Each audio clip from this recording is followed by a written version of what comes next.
నమస్తే అండి. ఎప్పుడూ గోధుమ రవ్వతో ఉప్మాయే కాకుండా ఒకసారి ఇలా దోశ వేసి చూడండి.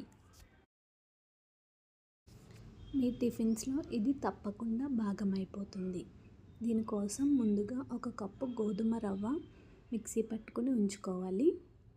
ఒక కప్పు బియ్యం పిండి, అరకప్పు పెరుగు,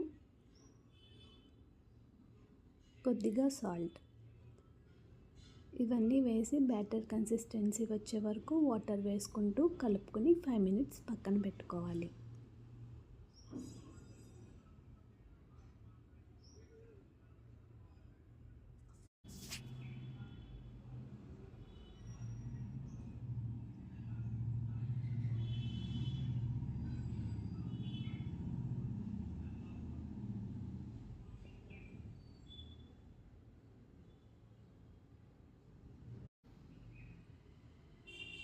పాన్ హీట్ అయ్యాక ఇప్పుడు దోశలా స్ప్రెడ్ చేసుకుని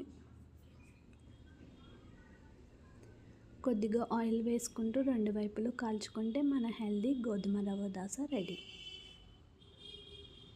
ఇది పెద్దలకే కాదండోయ్, పిల్లలకు కూడా బాగా నచ్చుతుంది. ట్రై చేసి ఎలా ఉందో కామెంట్ చేయండి.